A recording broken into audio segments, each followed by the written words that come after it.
Welcome to another episode of Rivals, and in today's episode we now move over to the PlayStation 2 era of Gran Turismos. We're actually on PCSX2, so again this is more like PCSX2 testing.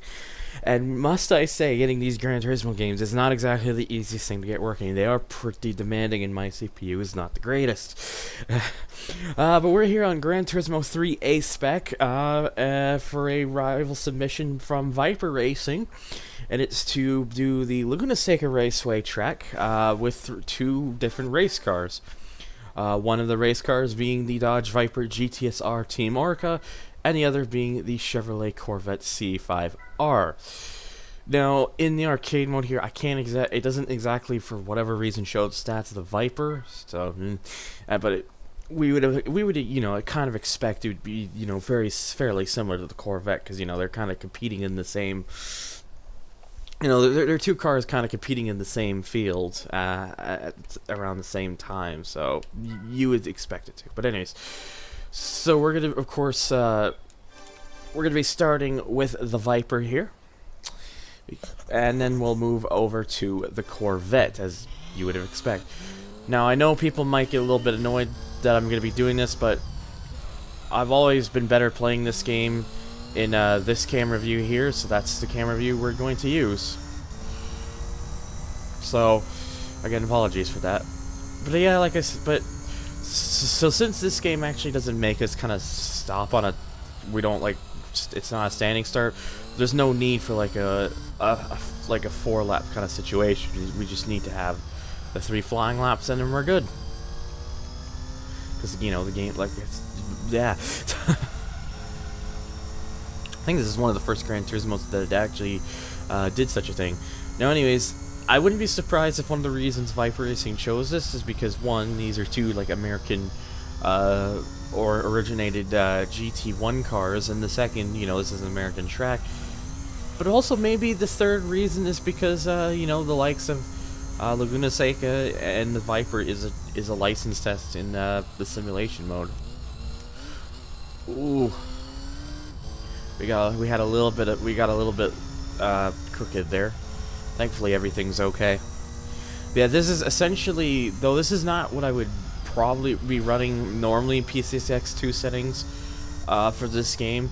This is pretty much to give you guys more of a treat. I pretty much set it to the best that my computer will allow me to run to make it look good. It looks really damn pretty, I must say, but So our first lap is a 1 minute 17.892. That's pretty good.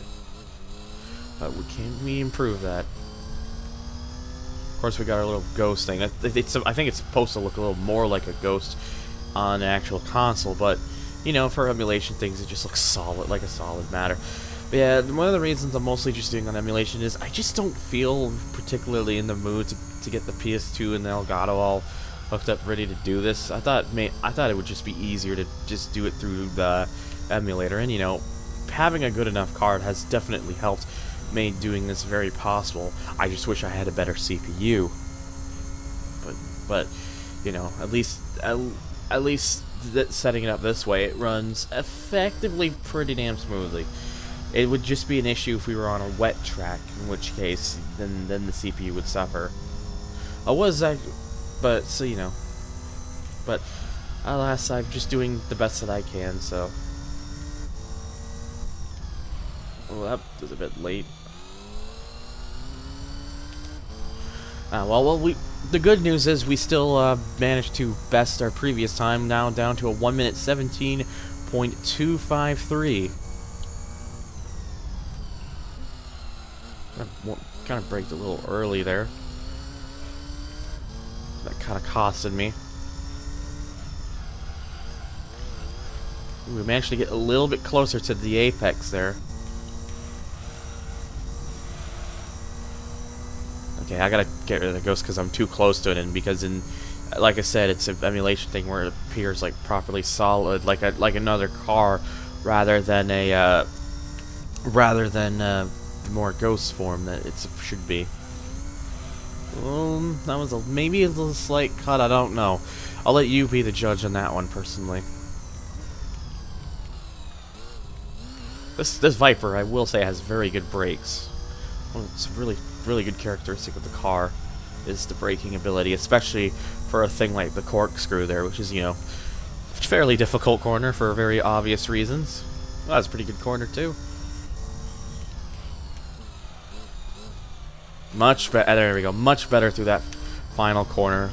So this lap is going to be pretty damn good. We're going to set the bar pretty high with a 1 minute 16.285. That's going to be a pretty difficult challenge for the Corvette to face. But man, that was I must say, I guess I'm just used to driving the Viper because, you know, the whole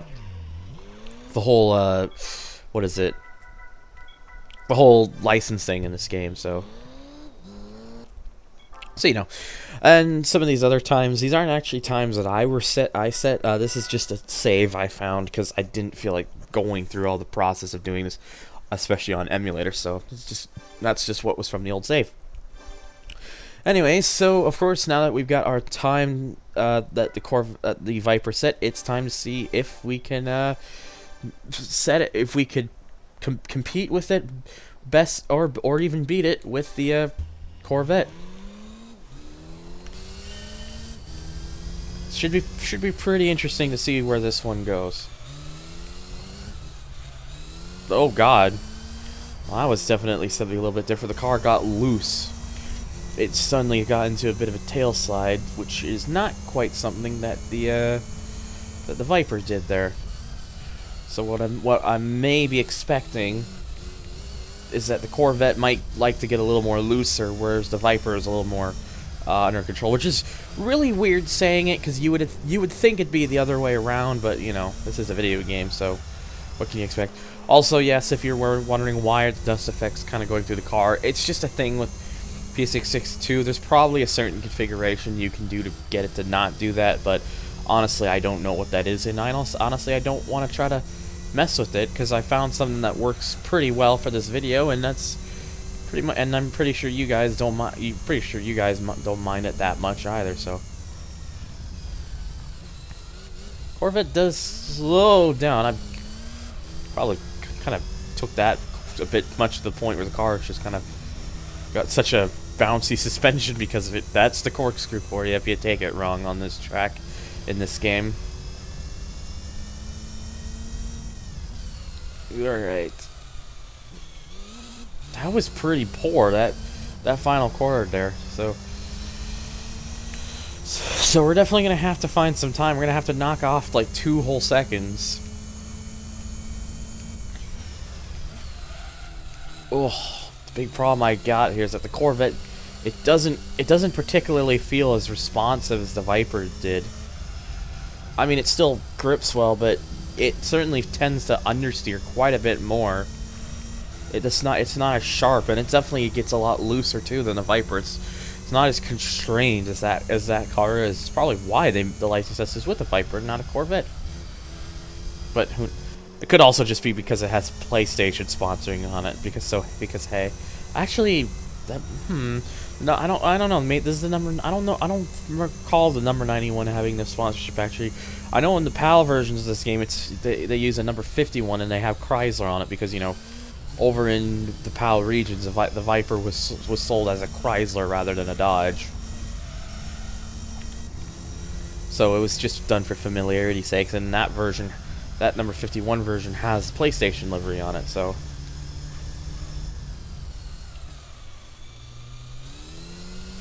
Again, I really am not doing this proper justice here. I apologize. It's 1 minute 17.8. We're still quite a bit off on the time that was set by the Viper. I just can't get it as well. The Corvette just doesn't feel as good. It's just as quick on a top end and straight, albeit with a slightly different way the gears are set up. But it doesn't handle as sharply. It likes to get loose a lot easier. It's not as nice as the Viper is. Like, if you were to ask me which one would I choose, I would definitely be choosing the Viper. I mean, in real life, I would be choosing the Viper anyways, because I just find the Viper to be a more interesting vehicle. The Corvette's just kind of too common. You kind of see it all the time, and, you know, whilst I really appreciate the car for what it is, of course, the Viper just always gets that kind of the Viper always just gets that kind of cold shoulder treatment that I really don't think it deserves. So that's where I would put my money on. And now I think I'm behind my time. Oh, yep.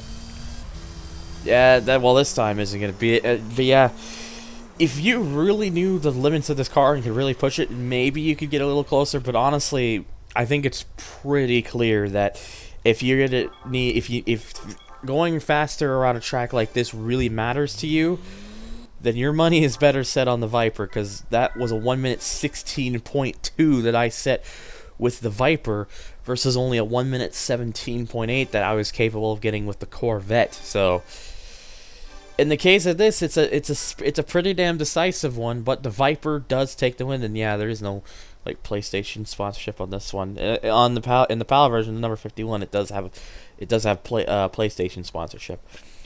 But yeah, so that is gonna do it. The case, not only does the Viper get the faster time, it's also the better car to drive in this game, personally. So hopefully you guys enjoyed this. Hopefully you guys also enjoyed the PCSX2 setup I did with this. So stay tuned for future episodes. As always, guys, pretty much filled up with episodes, so I won't be taking any more requests for now, so don't leave those in the comments.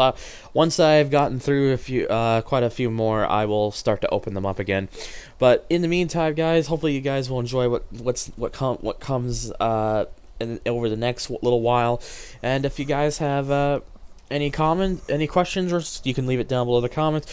And if you want to check out my Twitter, my Twitch, my forum boards, or donating to my Patreon, that's all down below in the description. So of course, guys, thank you so much for watching, and as always, take care.